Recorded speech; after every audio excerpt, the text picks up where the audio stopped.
This is the Daily Blast from the New Republic, produced and presented by the DSR Network. I'm your host, Greg Sargent.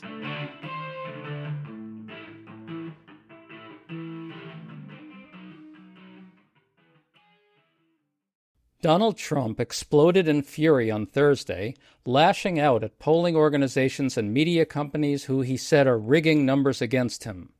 He was clearly triggered by the new poll from the New York Times, which delivered him probably the worst polling on immigration he's ever gotten. Trump's rage is a reminder that he thinks he's immune to the laws of normal politics. And you can see why he thinks that. But we're going to argue here that, well, he isn't immune and that he's in real political trouble right now. We're talking about all this with political theorist Alan Elrod, who has an interesting new piece for Liberal Currents that digs into this question about whether normal politics can ever constrain Trump or not. Alan, great to have you on, man. Great to be back, Greg.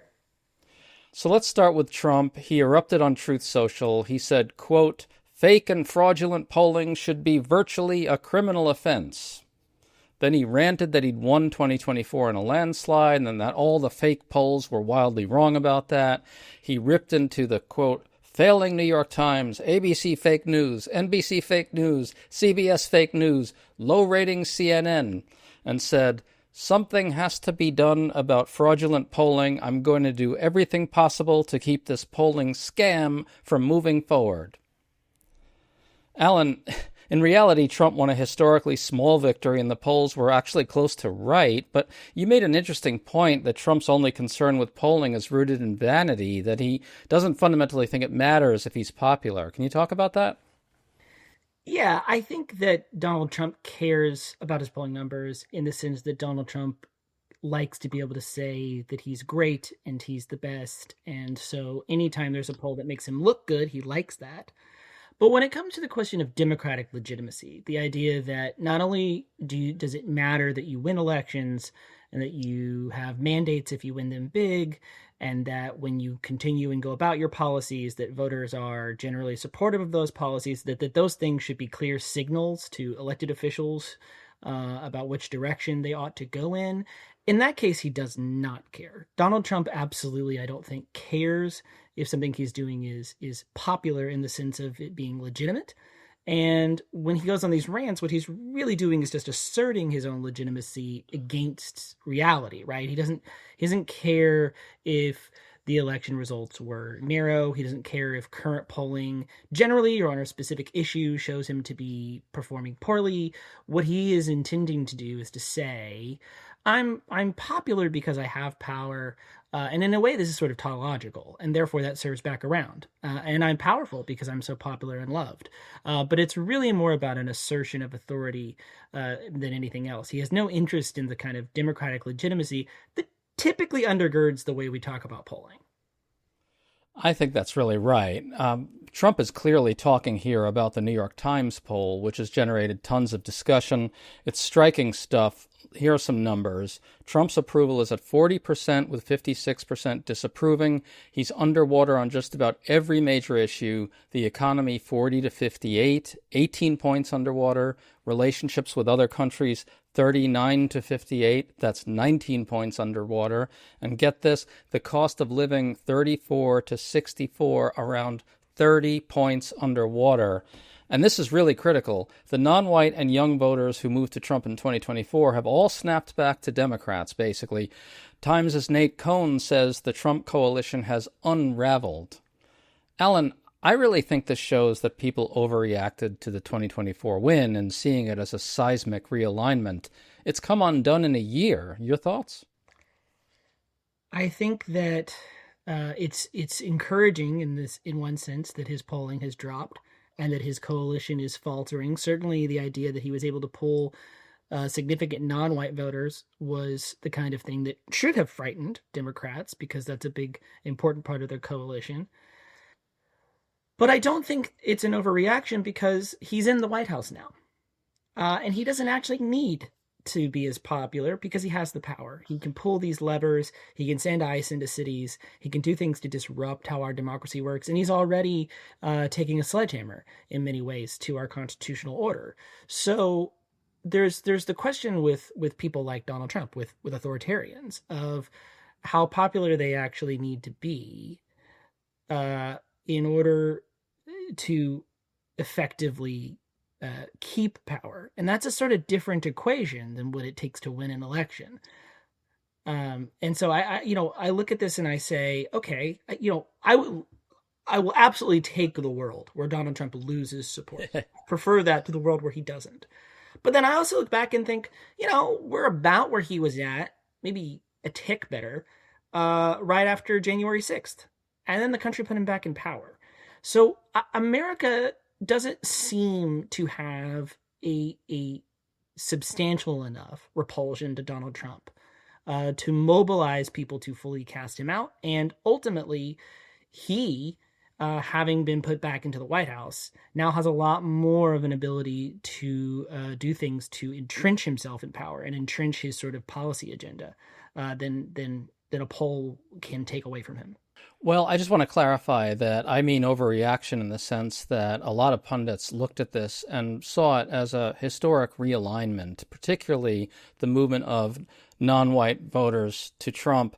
They saw that as a potentially crushing and debilitating and possibly fatal blow to the Democratic Party over time. Now, I don't think for a minute Democrats should in any way minimize the potential of that they could lose those voters. They should be urgently making sure that they don't. But I do think that it matters whether there was an actual fundamental realignment in response to Trump's campaigning on open authoritarianism on one side versus on the other, which is what I think happened, that, he has this immense penetration in the culture. He's kind of known as the guy who builds stuff. Voters have incredibly short memories. They didn't really blame him for COVID, and you can sort of see why. And I think that story tells a much better one about the American electorate, a more, encouraging one than the other story does. Yeah, I think the 2024 coalition, I don't think is exactly a permanent coalition. The only realignment I see as the sort of big one for Trump is the kind of movement of non-college educated whites and ex-urban voters to Trump, and then the kind of doubling down in rural areas. Rural areas were already red, now they're like as red as they can possibly be, and that has problems for us because of how our electoral system is designed. And it kind of cuts back to why he can actually sustain a substantial amount of authority on relatively poor polling. But yeah, when it comes to the 2024 coalition that they managed to put together, I think there were too many contingent factors there. There was dissatisfaction with inflation. There was dissatisfaction with other issues. And I'm not sure that's a replicable thing, especially over a party that's now making its, bread and butter issue going after, immigrant children and putting them in vans. Yeah, well, I will definitely agree with you on this point, which is that the Senate's structural makeup in particular means that all those structural changes that Trump has brought to the electorate, the ones that appear a little more durable, are really, really significant, and we do have to worry about them. Let's talk about the Times' findings on immigration, which are really something. Trump is 18 points underwater on this issue, at 40% approving to 58% disapproving of his handling of immigration. 55% of non-college voters, that's working class voters, and 62% of independents disapprove. It gets even crazier than that, Alan. 63% of voters overall disapprove of ICE. And listen to this, even a majority of working class whites disapproves of ICE. That's the core of Trump's base. And the story we were told for many months is that Trump had mobilized this working class backlash to immigration, that Democrats had to reshape their entire politics around, and if they didn't do that, they would perish. But I think that's bullshit. I think people overreacted there. These are the worst numbers Trump has ever gotten on this issue. I think the country's paying attention to what he's doing here. Your thoughts on that? Yeah, so from the kind of traditional political analytical standpoint, the idea that he is that much underwater on what used to be one of his sort of core issues is huge. And obviously, I think that if you were giving advice to Democrats or to any, or to, if, there aren't really any, but, independents or Republicans who want to run counter to Trump, they should feel at this point liberated to say things like abolish ICE and we need immigration reform and all the things that had sort of frightened, particularly moderate Democrats for the last decade and a half. You shouldn't feel like those things are in any way off the table now because it's clear that there's a huge amount of dissatisfaction. There's a window being created. There's a lot of anger. So on that side, I would say, the polling is a big green light to people to, I think, be bold, talk openly. Don't try to triangulate and play games with the issues. Just say honestly what you think. If you don't sincerely think we should abolish ICE, I guess I get that, but I don't understand it. But if you are afraid to say it, I don't think there's a good reason to be. We're in a moment right now where what people want, I think, are honest, bold, meaningful, and urgent responses to the moment. Now, on the other hand, the thing that concerns me is Donald Trump is this far underwater on what should be one of his core issues. And again, he is not acting like a man who really cares what the polls say. They are dialing up, not down, the aggression and the violence. They are coming harder and faster. They are talking about sending troops into Minneapolis. They are talking about sending ICE into other cities in a way that is much more similar to what they're doing in Minneapolis than to what they did in LA or Chicago, where it was really limited to a few parts of the city and not meant to just kind of cause this mass chaos and terror. They've already launched an operation in Maine. They're calling Operation Catch of the Day, which is just deeply, horrifyingly offensive. And I think that in that context, it's scary because normally if a politician stumbles on their core issue, there's a huge reset. There's like a big panic in the administration. That's not what they're doing.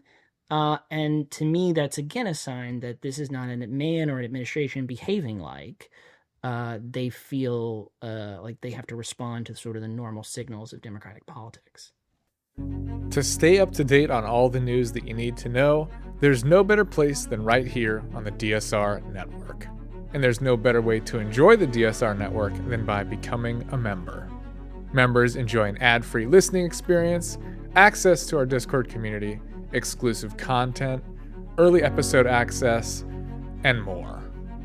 Use code DSR26 for a 25% off discount on sign up at thedsrnetwork.com. That's code DSR26 at thedsrnetwork.com/buy. Thank you and enjoy the show.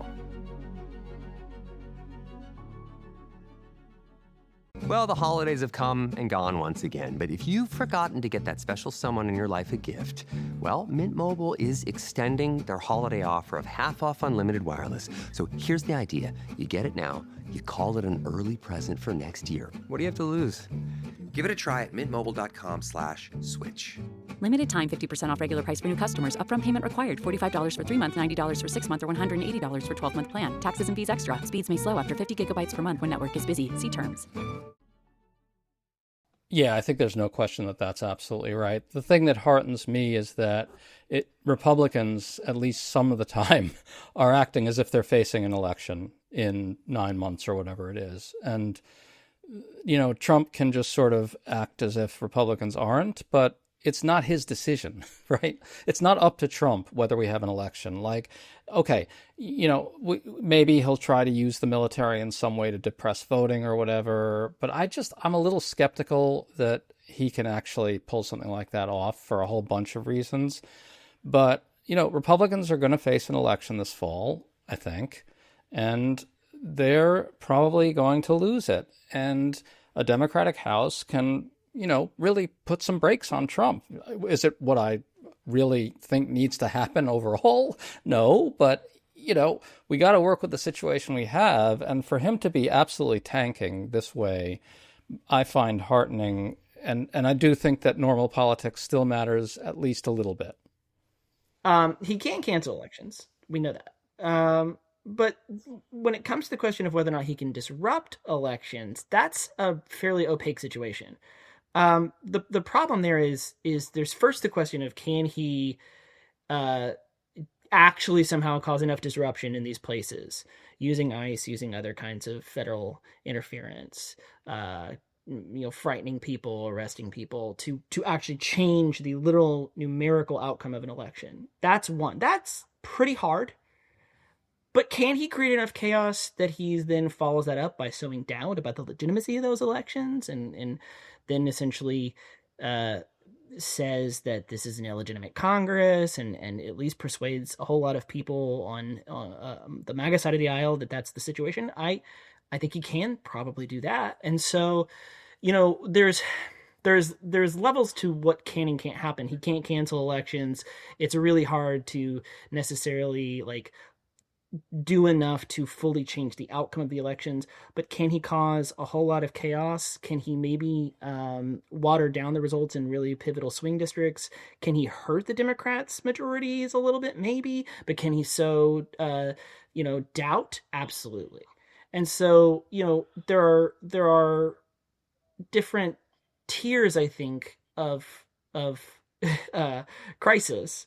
And he can achieve some of those more easily than others. And I absolutely think he's going to give it a shot.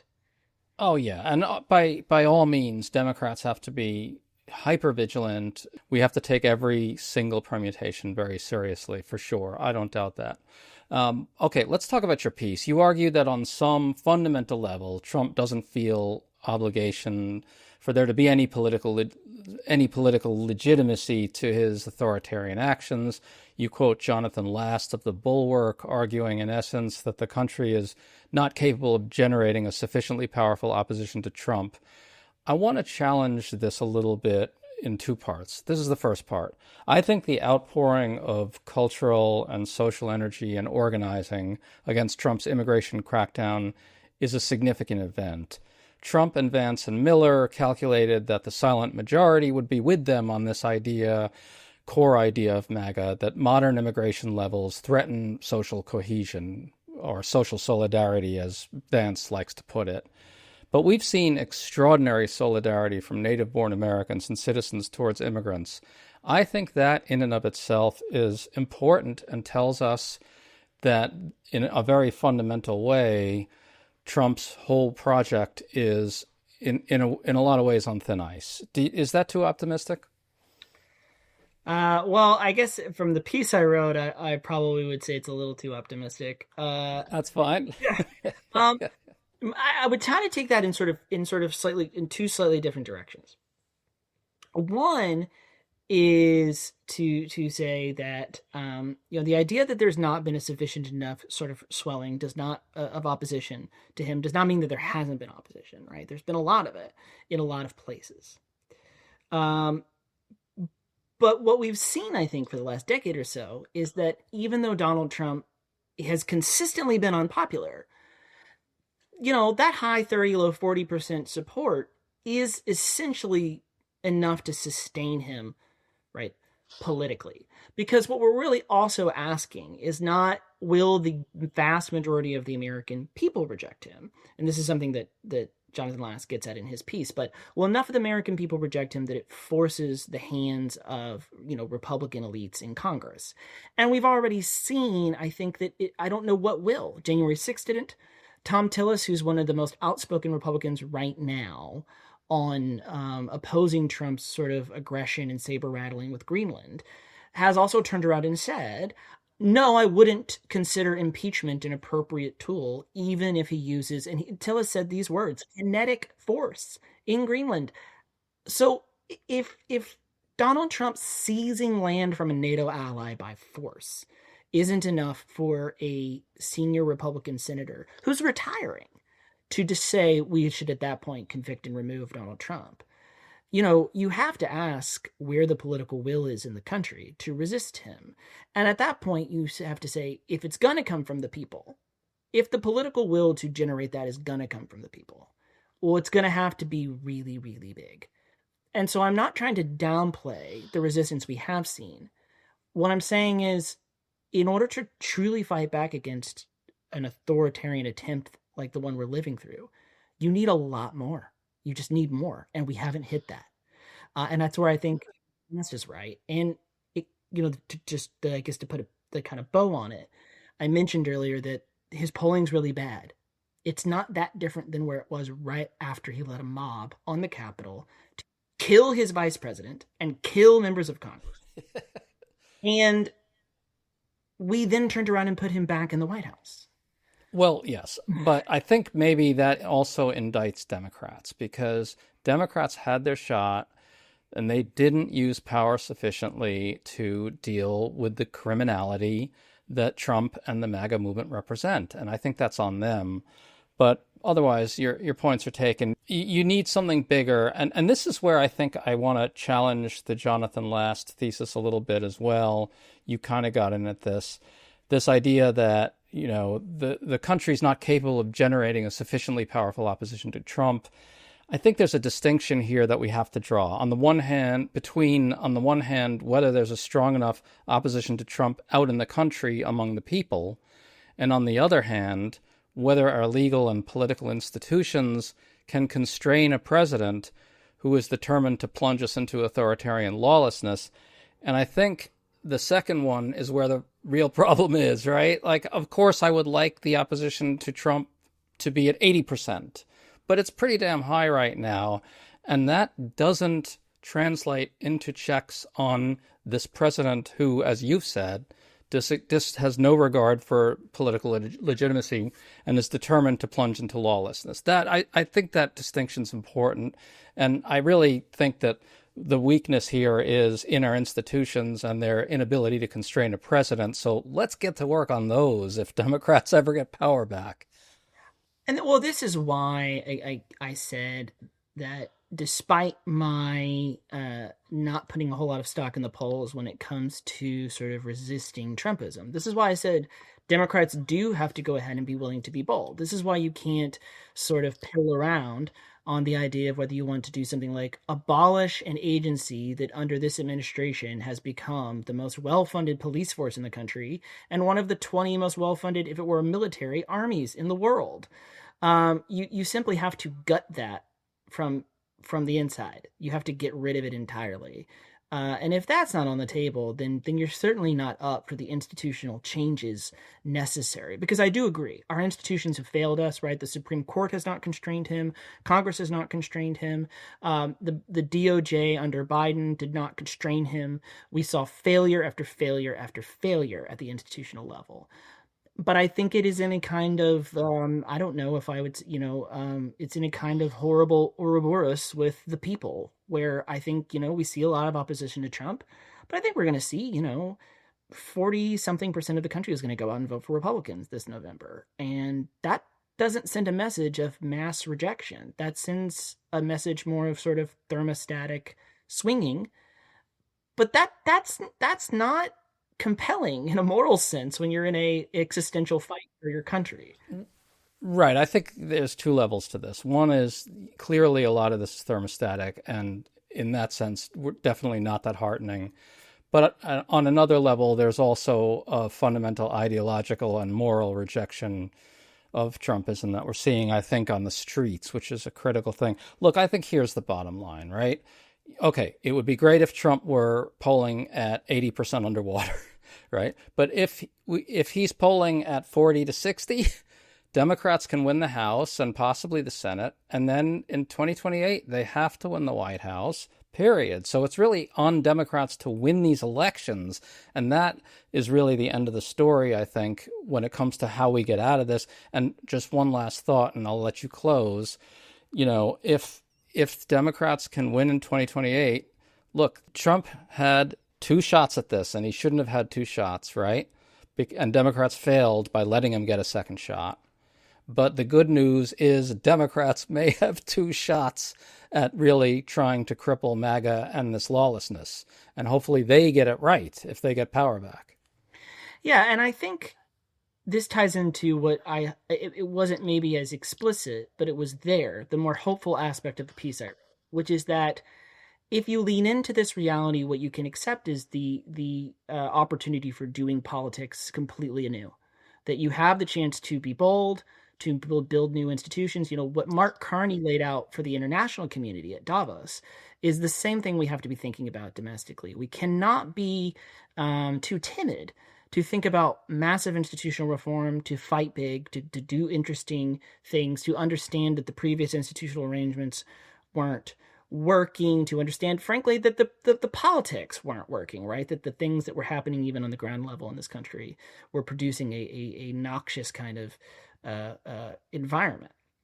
So I think that's the thing that should hopefully, I think, unite maybe our 2 points of view, and also comes back to this idea of the need. And it's not really just Democrats. It's anybody who opposes what Trumpism is should see this as a chance to think and do politics, like actually do politics in a way that really, frankly, maybe we haven't done for a few decades. And to me, that's exciting. You have the chance in this moment to embrace big thinking and action. And that doesn't even have to mean kind of political spectrum positioned stuff. It doesn't have to be left or progressive. It just means big ideas, creativity, new thinking, not being tied to old institutions just because of status quo, because that's gone. And if we accept that, then we can actually start working on making something that lasts longer and is better. Yep, I agree 100%. I think that really is the through line that unites us. Folks, make sure to check out Alan Elrod's work at Liberal Currents. He's one of the best political theorists writing today. Alan, you wanted to say something about one other project you're doing. Just give us a little bit on that. Yeah, I run a little nonprofit. We're called the Pulaski Institution. You can find it through my Blue Sky. I'm at ASLrod on Blue Sky, but you can also find us online at pulaskiinstitution.org. And we are currently fundraising to do all kinds of things that we want to do that we can't afford to do right now. Research, conferences, events that'll bring people together to try to solve the very problems we talked about today. So we really hope people will come check us out.